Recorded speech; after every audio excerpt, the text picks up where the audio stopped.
Hey folks, I think it's fair to say that the launch of DJI's Action 2 has been very interesting, to say the least. A lot of comments, a lot of feedback, because we have a new innovative product. It wasn't exactly what people were expecting. So some people are very happy, some people aren't so happy. At the end of the day, no one makes you buy it, so if you're not happy, just don't buy it. But anyway, I've got a big list of comments here, and I want to comment on those comments in the interests of further clarity and filling in some gaps that have not already been discussed. So stay tuned, and we'll get through the list right now.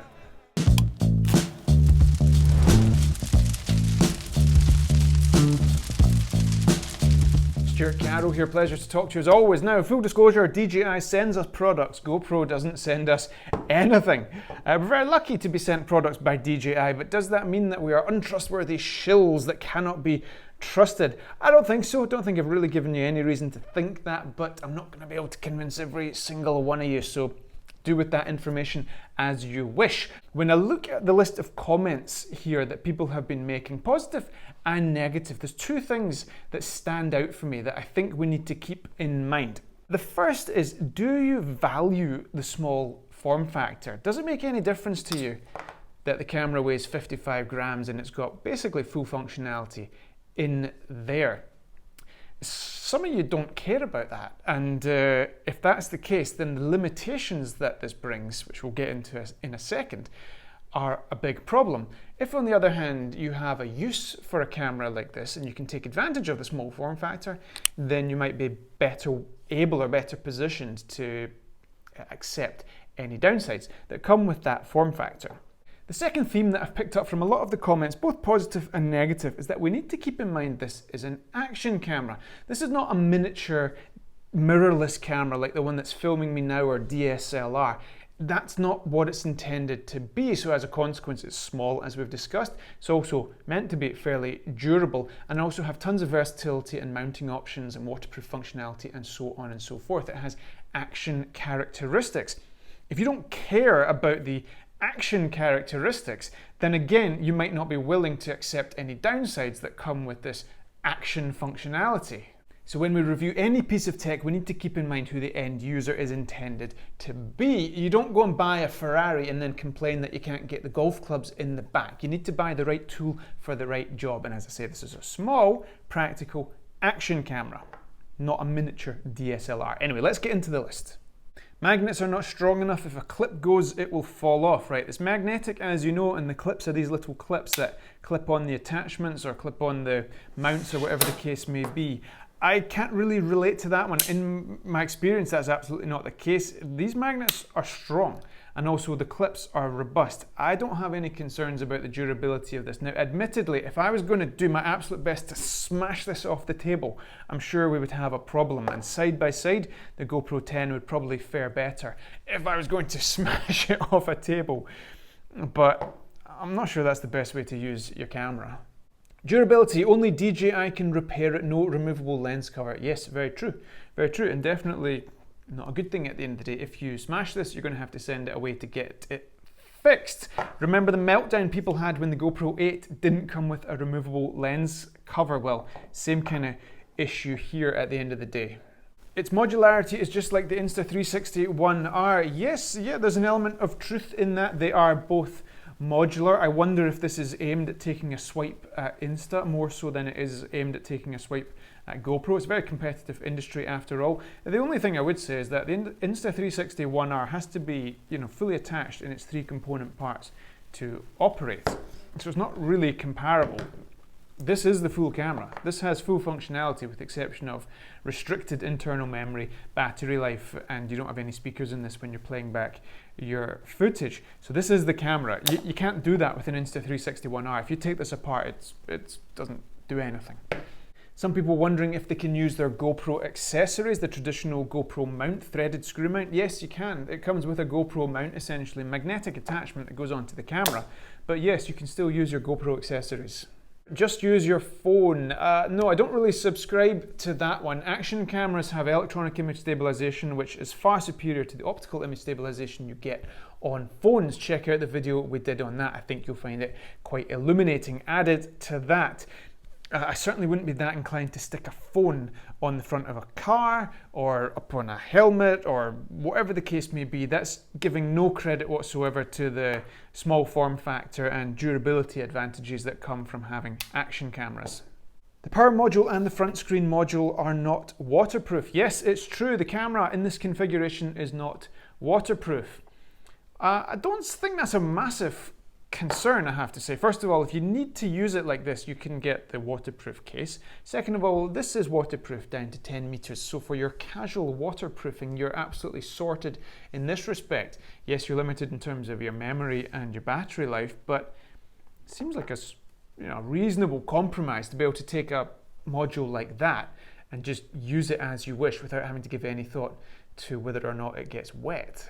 A few complaints that it doesn't have a memory card slot. Well, it doesn't have a memory card slot in the main module because it's a sealed unit, but it does in the other modules. That takes us on to the next issue, I suppose, is there's not enough internal storage. I can relate to that. If you do take account of the operating system, then you get about 22 gigs in there. I didn't find it particularly restrictive, I have to say, because I don't shoot for hours on end. I get nice, short, actiony clips. Is there a reason why they didn't give us more internal storage? Is there a physical weight reason? I don't know. Don't really know anything about it. Is there a price reason? Maybe. They want to keep the cost of the components down. But yeah, a bit more internal storage would have been nice. Short battery life. Well, strictly speaking, I don't think that's true. We were filming for the best part of a morning with the GoPro 10 and the Action 2 simultaneously for our comparison video. By the end of that shoot, the Action 2 had 15% left, the GoPro had 35% left. Now, based on the claimed battery life, the GoPro should have had a lot more battery left than that. So I don't think that's a bad performance. Added to that, if you're not using this power module, when you're not filming, this acts as a power bank essentially that charges the main module. So stick that on when it's in your pocket and it charges the principal module. I think that's a really cool feature actually. So I don't think battery life is a major concern. As for whether there should be a removable battery in the main module, well, that kind of defeats the purpose of having a tiny 55 gram sealed module. So I don't really relate to that one. No mic input, no USB-C port. Well, exactly the same point as before. It's a sealed module, it's not supposed to have any ports. That's where these attachments come in. As for the mic input, you can get a USB-C to 3.5mm jack and plug in your mics that way. Let's talk about the overheating issue. When I tested it in the wilderness in Spain, it was 30 degrees Celsius, about 90 degrees Fahrenheit. Wasn't exactly cold, but the overheating issue didn't come up. For two reasons. First of all, none of the shots I took were particularly long. It's not the way I use an action camera.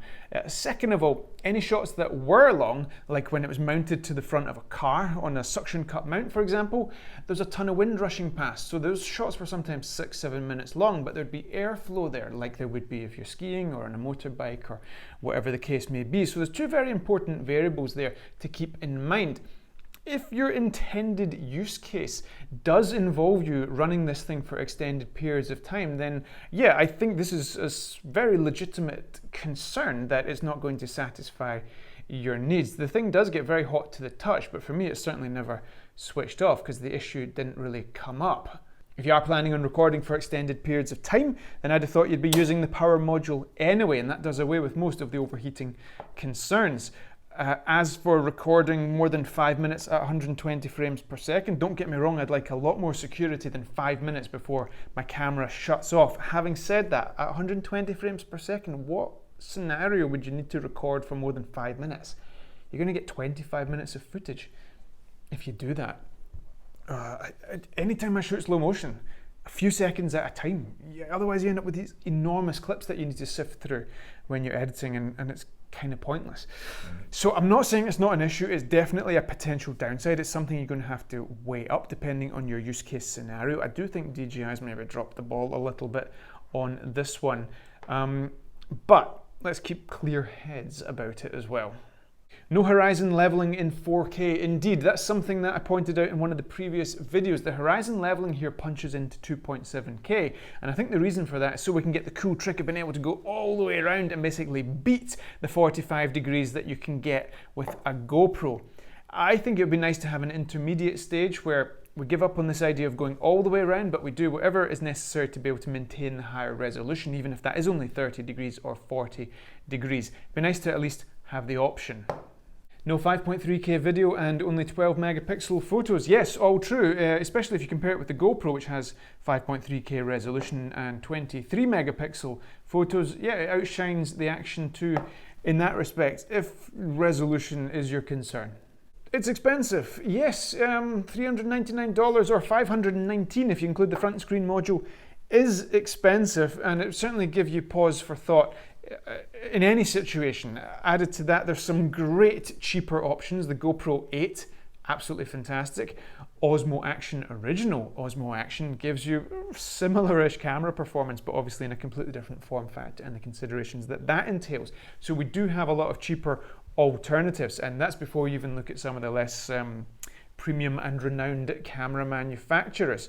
No doubting that. Righto folks, that's me got through the list. If I missed anything, please do comment below. Ideally, can we stay away from that "my camera is better than your camera" kind of chat? It's not exactly very grown up, is it? If we avoid those comments, we learn a ton from each other. I learn so much from the things that you write below, because you're using these cameras in completely different ways from us and from others. So let's learn together and share our experiences in a constructive and mature fashion. Okay, see you next time.